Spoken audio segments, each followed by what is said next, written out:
President Trump did his job. Now the Senate must immediately confirm Amy Coney Barrett to the Supreme Court before the election. Hello, this is Robert Romano, Vice President of Public Policy with Americans for Limited Government, dailytorch.com.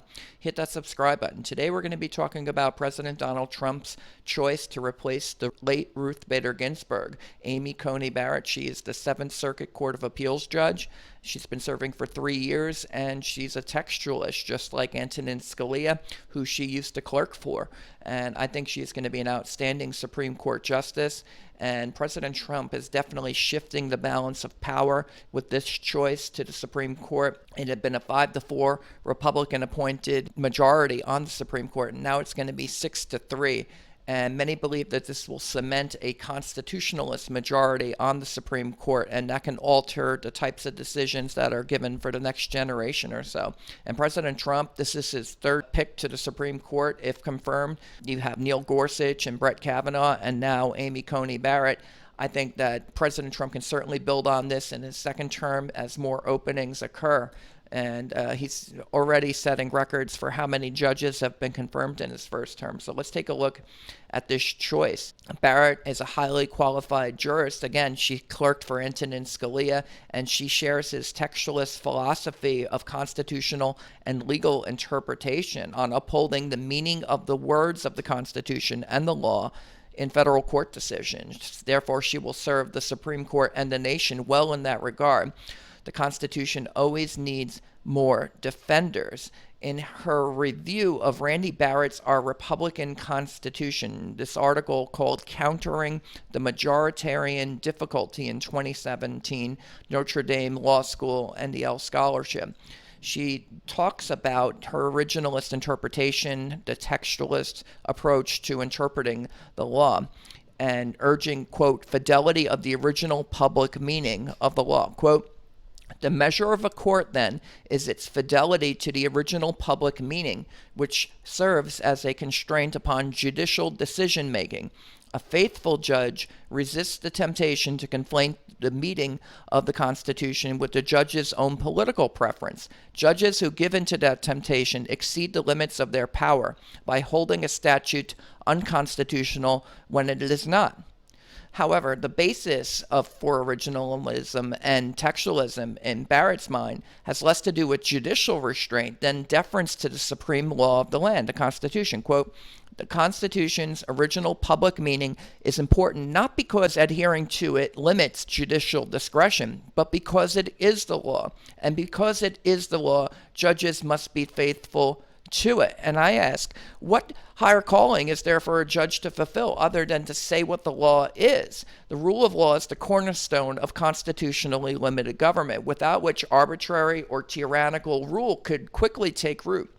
So Barrett here, she will safeguard the Constitution and the rights and liberties of all Americans so long as she follows through on her philosophy, which I believe is a good philosophy for judicial and legal interpretation, which is to consider the text of the law itself and not to read too much into. You can look at intent if text is failing. If it's a poorly written law, you may have to go to original intent. But the text of the law, assuming it is clear, should kind of speak for itself. That's what Scalia thought, and that's what Barrett thinks. And President Trump, he's kind of adopted this philosophy as well in selecting judges. Neil Gorsuch was another of Scalia's adherents on this philosophy. And President Trump, in nominating Barrett, he speaks on this on September 26th. Let's take a listen to this.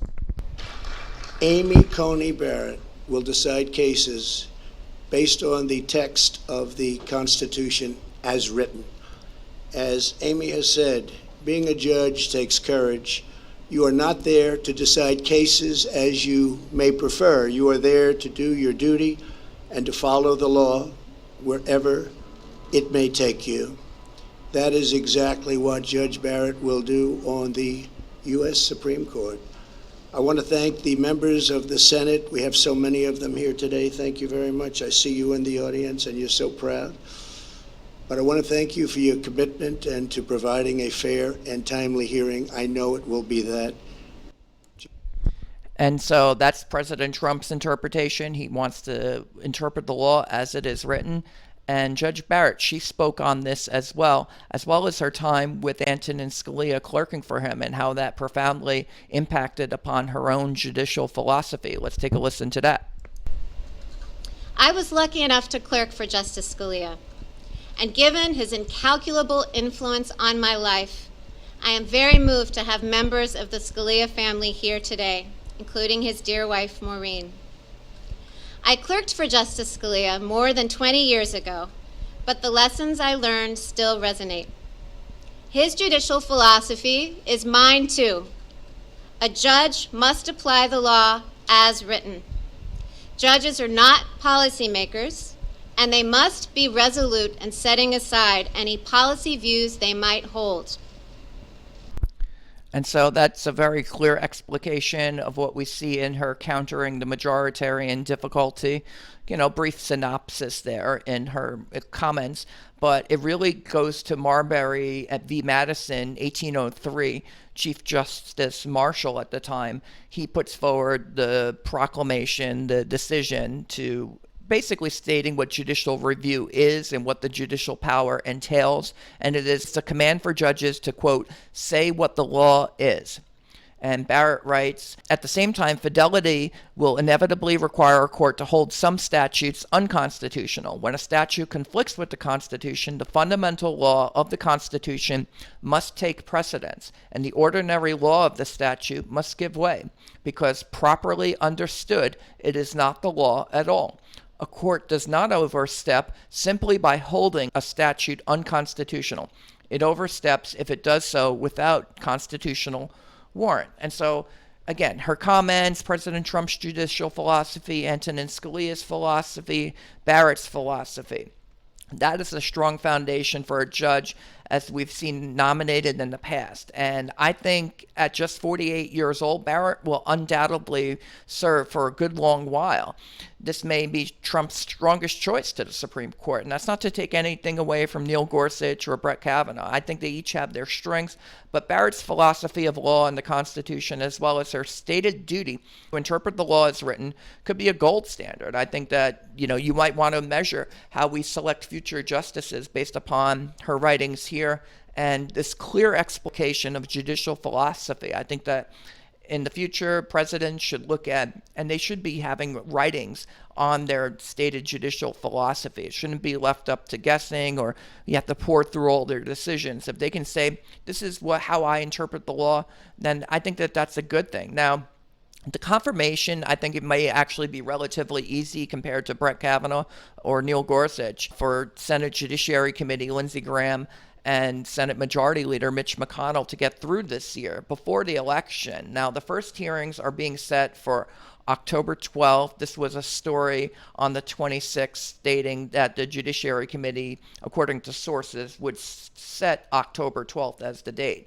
And then the committee came forward shortly thereafter stating, quote, Chairman Lindsey Graham this evening announced that the hearing to consider the nomination of Judge Amy Coney Barrett to serve as an Associate Justice on the Supreme Court of the United States will begin October 12, 2020. And so this is happening now, and it's probably going to get done before the election. Lindsey Graham thinks there's enough time to get it done that quickly. And so does Senate Majority Leader Mitch McConnell. They'll certainly get it done before the end of the year, but there is some question about whether you get it done before the election. And I say there's no reason for the Senate GOP to wait. It actually serves the president's interest to get the nomination done now, and it will probably help his campaign to get the confirmation done before the election. Whereas if it happens after the election and voters know that going to vote, well, that could drive Democrat turnout against President Trump. They'll think, oh, if we just beat President Trump, he won't be able to get Barrett onto the Supreme Court. We can flip the Senate, and we'll have time to get a new justice next year. Whereas if President Trump and Mitch McConnell and Lindsey Graham, they move the nomination now and they confirm it now, well, then you can dispirit Democrats. And politically, I think that's going to serve the president's re-election campaign. You don't want them all fired up. They're already raising record amounts of money off of the Amy Coney Barrett nomination. So I think politically, a rapid confirmation makes all of the sense in the world for Senate Republicans and President Trump. Leaving it up in the air, that'll just drive turnout. And Whereas having Barrett seated before the election makes no mistake that Trump's greatest legacy on the judicial branch is to leave the Supreme Court with a solid constitutionalist majority. He can run on that when he goes for re-election. Constitutional conservatives who voted for President Trump for this reason, this will affirm that they made the right choice in voting for President Trump in 2016. Now, Democrats and the Biden campaign hoping that a win by former Vice President Biden could somehow enable them to replace Ginsburg. I don't think it's going to be really happening. It's going to be dashed by confirming right now, because the seat will already be filled before a single vote is counted, something that could really demoralize Democrats on the eve of the election. Also, I believe President Trump and the Senate must consider the possibility of a closely contested election, and a fully representative Supreme Court will break any ties, so you're not going to get an uncertain 4-4 outcome on an issue. Say something like Bush v. Gore comes up, equal protection of the laws and counting ballots in a particular state where, say, absentee ballots are being counted differently in different counties. And is the state going to intervene, the state Supreme Court, or is the U.S. Supreme Court going to intervene? In the year 2000, they had uneven counting of certain counties' ballots in the state of Florida, and the Supreme Court intervened and said, no, that violates the 14th Amendment's command for the equal protection of laws by the state. And so that could happen again in the year 2020. And if you have a fully constituted court, then maybe you can break this tie and at least you'll get some certainty about how the election was going to be determined if it has to go to the Supreme Court. And I'll leave you with the close here. President Trump has kept his promise to appoint judges of the Supreme Court and judges of federal courts who adhere to the original meaning and intent of the Constitution. He's gotten through 218 confirmations already. He has 2 Supreme Court justices, and he'll have about 300 by the end of this year, according to the Senate Republicans. And this is a huge number of judges to have confirmed in a single term of office. And he may very likely break the record if he is reelected. No president, as you can see, has ever gotten more than 378. Was Bill Clinton in 8 years. Ronald Reagan got 383 in 8 years. Well, President Trump could have 300 in just one term, 4 years, and maybe he can get 400 or more and break all records for how many judges got confirmed under his watch, with up to 300 by the end of the year, a record for any single term of office. In just 4 short years, the composition of the federal judiciary is being transformed for a generation. Just imagine what 4 more years of Trump would hold. That's the commentary. This is Robert Romano, Vice President of Public Policy with Americans for Limited Government, dailytorch.com. Hit that subscribe button, ring the bell for notifications, and have a good day.